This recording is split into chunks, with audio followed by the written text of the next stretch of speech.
नमस्कार, आपका स्वागत है। मैं हूं आपके साथ ज्योति निषाद। बुलेटिन की शुरुआत करेंगे। डोंगरगढ़ में नवरात्र के तीसरे दिन मां बबलेश्वरी धाम में आस्था और राजनीति का संगम दिखा। विधानसभा अध्यक्ष डॉक्टर रमन सिंह और वन मंत्री केदार कश्यप ने मंदिर पहुंचकर माता के दर्शन किए और प्रदेश की खुशहाली की कामना की। इस मौके पर करोड़ों की लागत से बने मां बबलेश्वरी पर्यावरण परिक्रमा पथ का लोकार्पण किया गया, जहां मंदिर ट्रस्ट पदाधिकारी और बीजेपी कार्यकर्ता बड़ी संख्या में मौजूद रहे। करोड़ों की लागत से तैयार ये परिक्रमा पथ अभी तक श्रद्धालुओं और स्थानीय निवासियों से ज्यादा असामयिक तत्वों का अड्डा बनकर रह गया है। डॉक्टर रमन सिंह ने खुद स्वीकार किया कि ये पथ तभी सार्थक होगा जब इसका वास्तविक उपयोग भक्तों और आम जनता के लिए सुनिश्चित किया जाएगा।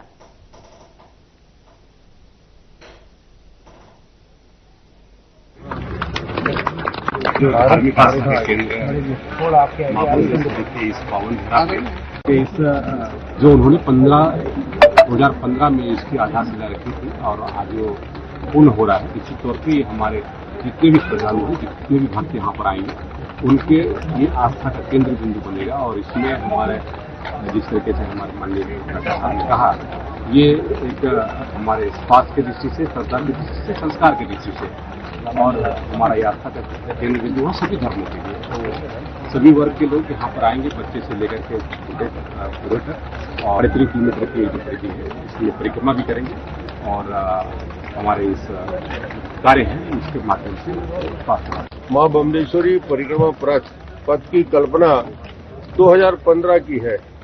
2015 में पहली बार जब यहाँ बैठ के आपके लोगों के साथ चाय पीते पीते एक कल्पना बनी थी, एक प्रश्न पूछा गया था क्या इसमें एक परिक्रमा हो सकता है। तो उस समय दिमाग में आया था कि फॉरेस्ट वालों से बात करके फॉरेस्ट क्लियरेंस करने के बाद, मगर उस दिन की कल्पना 15 से आज 2025 में साकार हुआ है।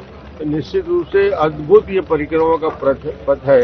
मां बबलेश्वरी के साथ साथ ये पूरा का पूरा सर्वधर्म के लिए एक समन्वय का स्थान भी बन चुका है। जैन धर्म में है, बौद्धिज्म में यहाँ पे है, माता के दरबार तो यहाँ ही है, सभी समाज के इष्ट देव यहाँ पे विराजते हैं। और ये परिक्रमा पथ में सभी छत्तीसगढ़ के बड़े देवी देवताओं का मूर्तियों को सिंबॉलिक रूप से रखा गया है। जैसे यहाँ गणेश जी विराजे हैं बस्तर से, और वैसे ही अलग अलग 3.5 किलोमीटर का पूरा परिक्रमा पथ है, जिसमें 10,000 पेड़ लगाए गए हैं और 10,000 सभी प्रजाति के पेड़, आम जाम से लेकर अन्य 15 वृक्ष के साथ ग्रीनरी करने वाले पेड़ लगाए गए हैं। तो मुझे लगता है कि ये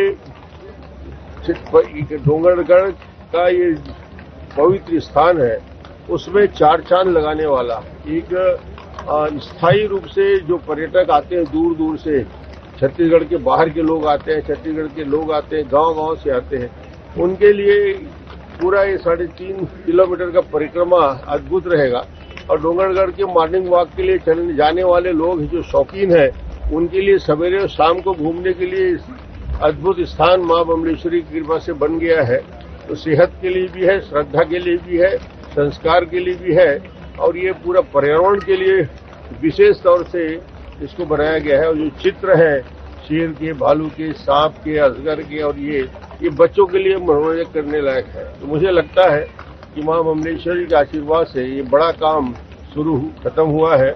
इसके लिए मैं वन विभाग के सारे अधिकारियों को, यहाँ के जिलाधीश, यहाँ के जिला के सभी अधिकारियों को बधाई दूंगा, फॉरेस्ट के सारे अधिकारी, और विशेष रूप से केदार कश्यप जी को वन मंत्री के रूप में आए हैं, तो उनका बहुत बहुत डोंगरगढ़ की ओर से स्वागत और मां बबलेश्वरी की कृपा बनी रहे, यही हम सब कामना करते हैं। चट्टानों पे ही पेंटिंग कैसे रुकती नहीं है।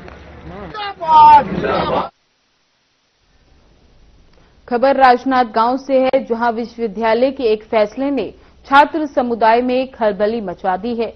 आपको बता दें कि नवरात्र और दशहरा जैसे पावन पर्वों के दौरान स्नातक पूरक परीक्षा आयोजन करने के निर्णय का छात्र संगठनों ने तीखा विरोध किया। छात्र संघ के पूर्व अध्यक्ष और युवा नेता ऋषि शास्त्री नेतृत्व कर रहे हैं। उनके मार्गदर्शन में एनएसयूआई कार्यकर्ताओं ने मोर्चा खोल दिया। छात्रों की मांग है कि धार्मिक पर्वों का सम्मान किया जाए और परीक्षा को 2 दिन बाद लिया जाए, परंतु जब एनएसयूआई अध्यक्ष अमर झा और राजा यादव ने प्राचार्य को ज्ञापन सौंपा तो प्राचार्य ने लेने से इनकार कर दिया। इसके बाद गुस्साए छात्र नेताओं ने कॉलेज के दफ्तर के बाहर ज्ञापन चस्पा कर दिया। मामला बढ़ता देख नायब तहसीलदार बीच में आए। कांग्रेस प्रवक्ता अभिमन्यु मिश्रा और हर्ष खबोरगड़े के साथ तहसीलदार ने मोर्चा संभाला और ज्ञापन के प्रति लेकर प्रशासन तक बात पहुंचाने का आश्वासन दिया। वहीं प्रदेश सचिव शुभम प्रजापति और राहुल साहू ने 2 टूक कहा कि छात्र की भावनाओं के साथ खिलवाड़ नहीं चलेगा, प्रशासन को तुरंत परीक्षा टालनी चाहिए।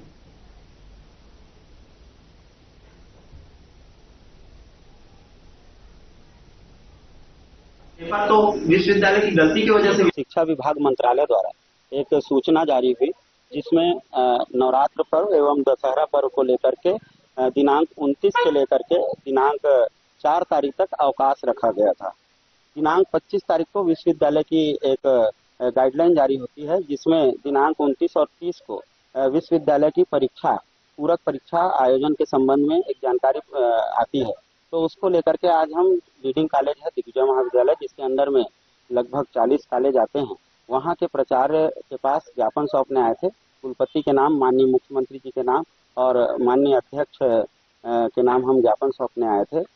ज्ञापन लेने से प्राचार्य ने इनकार कर दिया। जब हमने कहा कि ये आपके दायित्व है, तो प्राचार्य ने हमसे अभद्रता थी कि यहाँ तक प्राचार्य ने इंटेलिजेंस ब्यूरो के भी साथी यहाँ आए हुए थे और साथ ही साथ हमारे सम्मानित पत्रकार जन आए हुए थे, उन्हें भी मैडम ने एफआईआर की चेतावनी दी है। अब इसके बाद हम यहाँ पर रुकेंगे नहीं, क्योंकि ये हमारे हिंदू धर्म की आस्था का विषय है और बच्चों की पढ़ाई का भी विषय है और साथ ही साथ विश्वविद्यालय की लापरवाही का, घोर लापरवाही का विषय है। एक और सारे लोग त्योहार मनाएंगे और दूसरे ओर बच्चों को परीक्षा सौंपी जा रही है। हमारा निवेदन बस यही है कि 2 दिन बाद परीक्षा आयोजन हो जाए और विश्वविद्यालय अपनी गलती बच्चों पर थोप रही है, लेकिन प्राचार्य अग्रेसित करने के लिए इस कागज को तैयार नहीं है। तो अब हम आगे बड़े अधिकारी, आला अधिकारी को बुलाया है। अगर अधिकारी नहीं पहुंचेंगे तो हम आंदोलन करेंगे। निश्चित ही लॉ एंड ऑर्डर अभी तक मेंटेन करके रखा है हमने। जिम्मेदार अगर अपनी जिम्मेदारी नहीं दिखा पा रहा है तो उनको जताने के लिए हम जिस स्तर तक जाना होगा, छात्र हित में, महाविद्यालय हित में और अपने अधिकारों के, लोकतंत्र के हित में हम जाने के लिए तैयार है। ऋषि शास्त्री, पूर्व छात्र संघ अध्यक्ष, राजनांदगांव। सप्लीमेंट्री परीक्षा विश्वविद्यालय ने घोषित करी है और 29-30 तो परीक्षा है और फिर उधर दशहरे के बाद परीक्षा है। तो ये तो यूनिवर्सिटी का डिसीजन है, वो कब परीक्षा के डेट्स डिक्लेयर करते हैं, इसमें हमारा कोई रोल नहीं है। हमारे पास टाइम टेबल आया है और बच्चों हमको परीक्षा संपन्न करानी। हाँ, अवकाश को लेकर विरोध है। हम डीसी सर से हम चर्चा कर लेंगे कि ऐसा है। बाकी ये सिर्फ ये यूनिवर्सिटी का कार्यक्षेत्र है, इसमें हमारा कुछ भी रोल नहीं। एफआईआर की धमकी इसीलिए दिया है कि उन लोग बदतमीजी से यहाँ पर बात कर रहे हैं और सारे के सारे बिना अनुमति के, उसमें आप भी शामिल थे जो सरकारी तंत्र से हैं, वीडियो बना रहे। तो इसके लिए मैंने बोला था वीडियो नहीं, हम गलत नहीं बोल रहे, पर जो बदतमीजी हो रही उसके खिलाफ तो मैं बोलूंगी ना। आपने जैसे शालीनता से अपने पास हम भी जवाब दे रहे हैं, आप सवाल करिए, हम जवाब देंगे, पर बदतमीजी तो स्वीकार नहीं है। आज हम दिग्विजय महाविद्यालय में एनएसयूआई प्रतिनिधि मंडल जो है वह एक छात्रों के विषय की मांग को लेकर ज्ञापन देने के लिए आया था, लेकिन प्राचार्य महोदय ने कहा कि मैं ज्ञापन ले भी नहीं सकती और यूनिवर्सिटी में फॉरवर्ड कर भी नहीं सकती। हम ये कहना चाहते हैं ज्ञापन लेना और देना दोनों अधिकार होता है, लेकिन प्राचार्य ने जिस तरह से उनका रवैया रहा कि हम छात्रों पर एफआईआर करा देंगे, ये गलत है। जब हम ज्ञापन देना अपराध हो गया है क्या? आज की स्थिति ऐसी हो गई है। हम अब ज्ञापन देने के लिए भी अब हमारे ऊपर एफआईआर की जाएगी तो हमें एफआईआर स्वीकार रहेगी, लेकिन हम हमेशा कहना चाहेंगे कि हमारे साथ जो मीडिया के कर्मी भी आए थे उनके साथ भी अनुशासनहीनता की गई है और हमारे जो छात्र जो कॉलेज में पढ़ते हैं उनको भी मैडम ने कहा कि उनके ऊपर भी एफआईआर कराई जाएगी। हम एफआईआर से डरते नहीं हैं, हम छात्र ही हमेशा काम करते रहेंगे और करते रहेंगे, लेकिन ज्ञापन लेना आपका अधिकार है और अग्रेसित करना भी आपका अधिकार है। राजा यादव, एनएसयूआई प्रदेश महासचिव। और हम छात्र हित और महाविद्यालय हित के लिए आए हैं। यहाँ हम लोग ऐसी फेरी बेच जहाँ हमें छुट्टी है।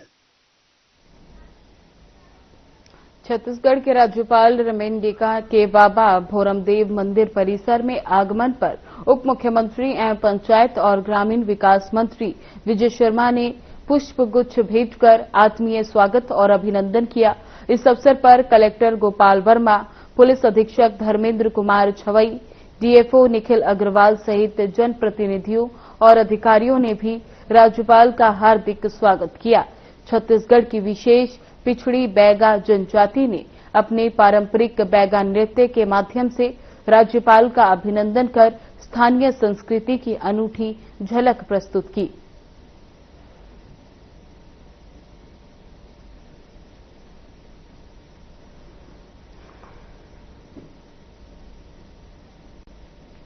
आपको बता दें कि कवर्धा में उप मुख्यमंत्री विजय शर्मा का स्वागत राज्यपाल का स्वागत विजय शर्मा द्वारा किया गया। इस दौरान उप मुख्यमंत्री विजय शर्मा ने उनका पुष्प गुच्छ देकर स्वागत किया। इस दौरान अनूठी झलक प्रस्तुत कर उनका भव्य स्वागत किया। राज्यपाल बाबा भोरम देव मंदिर दर्शन करने पहुंचे थे। इस दौरान उनका सभी वर्ग के द्वारा स्वागत किया गया।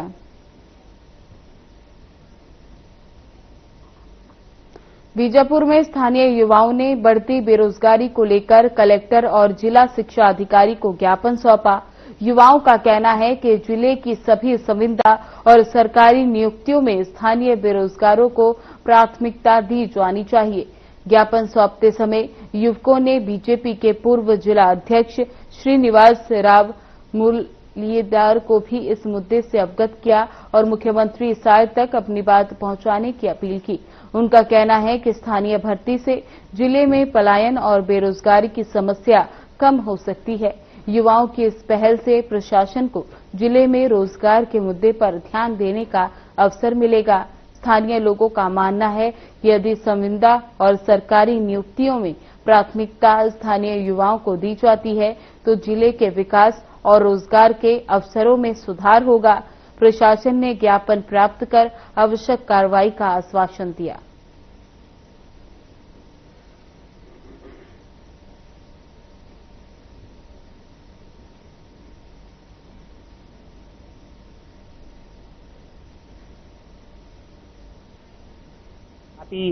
पिछड़ा हुआ क्षेत्र होने के कारण हम अन्य जिलों की अपेक्षा शिक्षा में हो चाहे हर चीज में उनके कंपटीशन नहीं कर पाते, क्योंकि यहाँ पे मूलभूत सुविधाएं उपलब्ध नहीं होती। इस कारण हम अन्य जिलों की अपेक्षा कम रहते हैं। इसके देखते हुए सरकार या शासन प्रशासन को जो भी यहाँ पे जिला लेवल की भर्तियां हैं उसको कम से कम स्थानीय भर्ती देना चाहिए। हम ये मांग लेके आए हैं आज सभी को, कहीं भी हो जाए तो अच्छा है।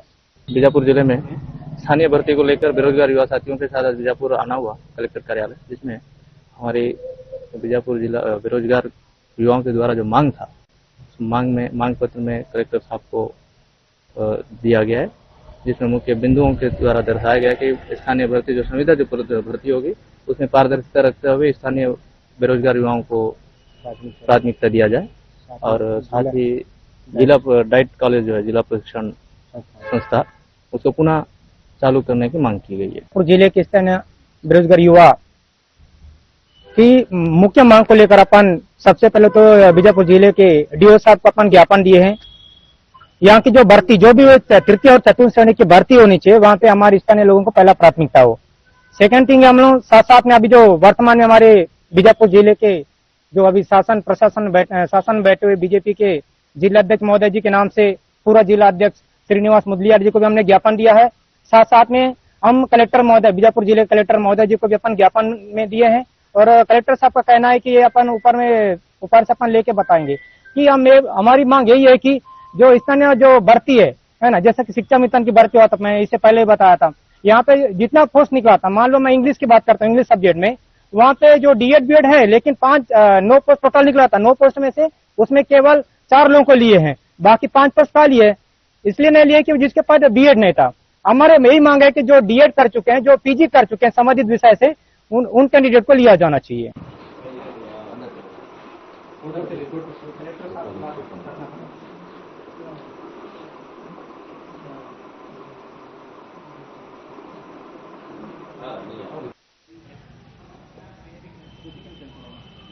ओर नवरात्रि की धूम पूरे जिले में देखने को मिल रही है। श्रद्धालु डोंगरगढ़ में माता बमलेश्वरी के दर्शन करने के लिए पैदल निकल पड़े हैं। कोई 50 किलोमीटर से पैदल आया तो कोई बच्चे को गोदी में लेकर माता के दरबार की ओर बढ़ रहा है। इस बार की नवरात्रि में खास बात यह है कि जगह जगह पंडाल कम है। मोतीपुर से नवागांव रोड पर जहां हर साल कई पंडाल लगते थे, इस बार केवल एक ही पंडाल नजर आया। श्रद्धालुओं का कहना है कि व्यवस्था ठीक है, लेकिन सड़क पर गिट्टी अधिक है और बैठने के लिए शेड कम बनाए हुए हैं। भक्तों की आस्था में कमी नहीं दिख रही।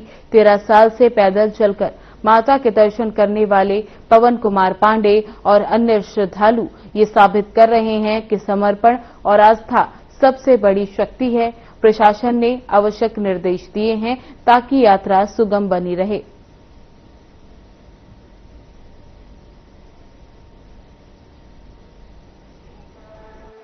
जय माता दी। कौन गांव से आते हो, कब से निकले हो और ये कौन से साले जाते होते पैदल? मेरा तो 13 साल हो गया सर जी। और मैं क्या है छोटे से जा रहा हूँ। और मेरा घर है मैत्री गार्डन चौक, टंकी मोड़ में। हर साल जाते हो? जी सर, मैं पैदल ही जाता हूँ। क्या कठिनाई होता है कुछ रास्ते में? हो गया, मेरा जो मन्नत रहता है मैं अपने माता से मांगता हूँ मेरे इच्छे से। कब निकले वहाँ से? मैं कल निकला सर जी। व्यवस्था कैसे? हाँ ठीक है, रास्ते में भी बढ़िया व्यवस्था था, खाने पीने का कोई दिक्कत नहीं है, ना कोई कमी नहीं है, ना कोई तकलीफ। दवाई ववाई सब मिल रहा है। नाम बताओ। मेरा नाम पवन कुमार पांडे। मैं माँ बमलेश्वरी के दर्शन के लिए जा रही हूँ। ये मेरा 2nd साल है और रास्ते में चलने में कोई कठिनाई नहीं है। जगह जगह पंडाल लगा हुआ है। मैं बांद्रस से आ रही हूँ। मेरे साथ में और साथी में। नाम आपका? ममता यादव।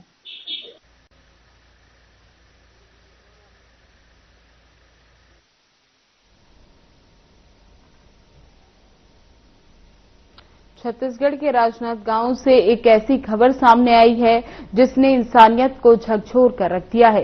एक मां ने अपने ही बेटे को जिंदा जला दिया। पड़ोसियों ने कहा कि मां और बेटे के बीच लंबे समय से झगड़े और शराब की लत को लेकर विवाद चलता रहता था। वहीं इस दर्दनाक घटना ने पूरे इलाके को हिलाकर रख दिया।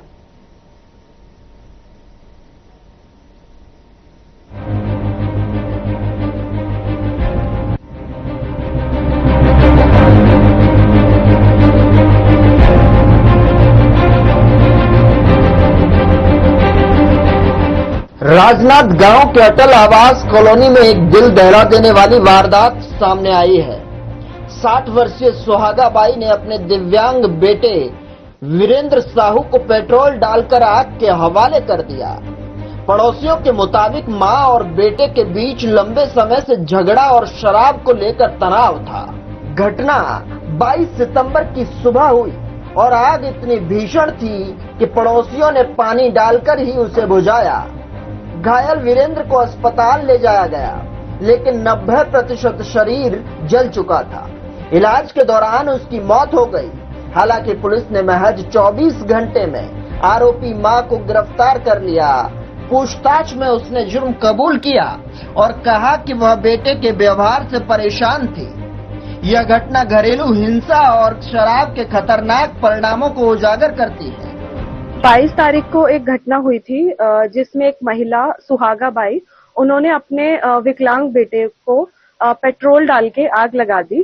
अभी तक के कथन के अनुसार ये पता लगा है कि वो पिछले कई वर्षों से 20 वर्षों से परेशान थी और उसने पहले से ही इसकी योजना बनाई थी, जिसमें उसने पेट्रोल पंप से एक प्लास्टिक की बोतल में पेट्रोल खरीदा था। मौके पे हमको वही प्लास्टिक की बोतल और माचिस मिली है और 24 घंटे के अंदर ही उस अपराध को पंजीबद्ध किया गया और आरोपी को हिरासत में लिया गया। घटना के बाद पड़ोसियों ने बताया कि चीख पुकार सुनकर वे तुरंत दौड़े। उन्होंने आग बुझाई और घायल वीरेंद्र को अस्पताल पहुंचाया। पुलिस ने घटना को गंभीरता से लेते हुए तेजी से कार्रवाई की। आरोपी मां को गांधी चौक स्थित बहन दामाद के घर से गिरफ्तार किया गया। पूछताछ में उसने अपने जुर्म को स्वीकार किया। पुलिस का कहना है कि घरेलू विवाद और शराबखोरी ने इस त्रासदी को जन्म दिया। यह घटना समाज के लिए चेतावनी है कि घरेलू हिंसा और मानसिक तनाव को हल्के में नहीं लेना चाहिए। बहरहाल यह घटना राजनांद गांव के घरेलू हिंसा और शराब की लत के खतरनाक परिणामों को सामने लाती है। एक मां जिसने जन्म दिया वही हत्यारी बन गई। पुलिस ने जल्दी कार्रवाई करते हुए आरोपी को गिरफ्तार किया है, लेकिन सवाल ये है, क्या ऐसे मामलों को रोकने के लिए मानसिक स्वास्थ्य और घरेलू हिंसा से जुड़ी चेतना पर्याप्त है? समाज और परिवारों को सतर्क रहने की जरूरत है ताकि किसी और घर में इसी तरह की त्रासदी न घटे। Bureau report.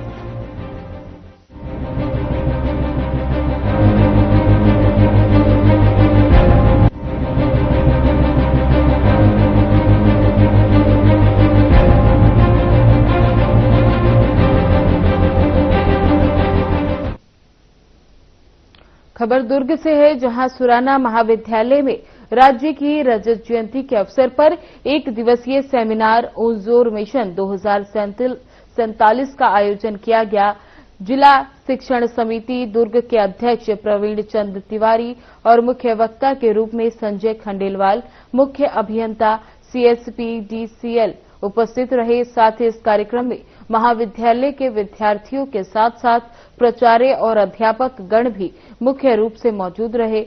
कार्यक्रम में ऊर्जा एवं पावर प्लांट की मुख्य जानकारी से छात्राओं को अवगत कराया गया। इसके साथ ही सोलर पावर की उपयोगिता व केंद्र सरकार एवं राज्य सरकार द्वारा दी जाने वाली सब्सिडी से भी परिचित कराया। साथ ही उन्होंने राज्य सरकार की ऊर्जा संबंधी योजनाओं को भी जानकारी दी। वहीं इस आयोजन के संबंध में विद्यार्थी में भी काफी उत्साह देखा गया, जिन्होंने कहा कि इस तरह के आयोजन महाविद्यालय में लगातार होते रहने चाहिए, जिससे हमें नई नई योजनाओं व तकनीक के संबंध में जानकारी प्राप्त हो सके।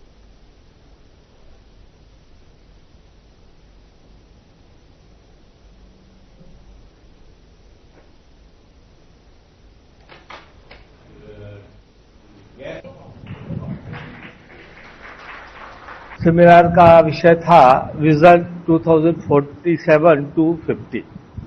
इसमें आज CGPDCL द्वारा बहुत अच्छा पैनल, सोलर पैनल आदि के बारे में जानकारी दी गई। आने वाले समय में इसकी उपयोगिता के बारे में बताया गया और निश्चित तौर पे हमारे महाविद्यालय के छात्र छात्राएं, हमारा पूरा स्टाफ इससे लाभान्वित हुआ और आने वाले समय में इसकी उपयोगिता निश्चित बढ़ने वाली है। और हम यही चाहते हैं कि हमारा छत्तीसगढ़ ऊर्जा और अन्य क्षेत्रों में इसी प्रकार निरंतर प्रगति करे। कॉलेज के द्वारा जो हमारे लिए संगोष्ठी का आयोजन किया गया था वो काफी सफल रहा। हमें इसमें बहुत सी जानकारियों को जानने का मौका मिला। जो CSPDL के हमारे राजीव खंड सर थे, उन्होंने हमें बहुत सारी जानकारी दी। विजन जो 2047 का जो एक विजन लेकर हमारी सरकार जो चल रही है और अभी जो वर्तमान में प्रधानमंत्री द्वारा जो एक सूर्य घर योजना का जो चला जा रहा है, उसके बारे में काफी डिटेल में हमें जानकारी प्राप्त हुई। लोगों के मन में भ्रांतियां थी कि पैसों को लेकर भी कुछ भ्रांतियां थी। आज वो बृहद रूप में सर ने हमें समझाया कि किस तरीके से हम शासन की योजनाओं का लाभ ले सकते हैं और आने वाले भविष्य में हम मुफ्त बिजली योजना की तरफ बढ़ सकते हैं। तो मेरा एक निवेदन है समग्र सभी दर्शकों से कि वो इस योजना का अधिक से अधिक मात्रा में लाभ उठाएं। आज लगभग 150 विद्यार्थी इस सेमिनार से लाभान्वित हुए और उन्होंने ये बहुत अच्छे से समझा कि किस प्रकार से सोलर पैनल वो अपने घरों में लगवा सकते हैं और किस तरह से कितनी सब्सिडी राशि उनको मिल सकती हैं, जो कि वो अपने घर में जाकर के एक्सप्लेन करेंगे। हम तो ये उम्मीद करते हैं कि इससे वो जरूर अपने परिवार में इंफॉर्मेशन देकर के इसका लाभ उठा सकेंगे। बिल्कुल हम कोशिश करेंगे कि आगे भी इस तरीके के कार्यक्रम जो सरकार की स्कीम्स हैं वो सामने बच्चों के लाएं, ताकि उनका वह अच्छे से इस्तेमाल कर सके और चीजों को समझ पाए। हमारे जिला शिक्षण समिति में 3 कॉलेजेस संचालित होती हैं। गवर्नमेंट का जो अंजोर विजन कार्यक्रम चल रहा है उसमें UGC का सर्कुलर था कि छत्तीसगढ़ एट 2047। उसमें मूल रूप से ये था कि छत्तीसगढ़ की उम्र आज 25 वर्ष है, रजत जयंती वर्ष मना रहे हैं, जब वो 50 वर्ष का होगा तो कैसा होगा, ये विजन हमको दिखाना था, बताना था। तो हमने इसके लिए, चूंकि पावर सेक्टर एक ऐसा सेक्टर है जो सबके आम जीवन से जुड़ा हुआ है, तो इसलिए हमने उनके यहाँ के जो सबसे बड़े अधिकारी हैं, चीफ इंजीनियर, उनको यहाँ पर बुलाया और उनसे हमारे बच्चों ने जाना कि आगे आने वाले 50 साल में सौर का जो उपयोग होने वाला है और इलेक्ट्रिसिटी की जो अवेलेबिलिटी है, रिक्वायरमेंट है, उस सब के ऊपर उन्होंने बहुत अच्छे से मार्गदर्शन दिया है। हम उसी गवर्नमेंट का जो विजन 2047 है उसके ऊपर हमने कार्यक्रम कराया हुआ है। बिल्कुल, हमारे यहाँ सारे कॉलेजेस मिलके और इंडिविजुअली हमेशा ऐसा कार्यक्रम किया जाता है, सेमिनार वर्कशॉप किया जाता है, चाहे लोकल। फिलहाल बुलेटिन में बस इतना ही। बने रहे हमारे साथ। नमस्कार।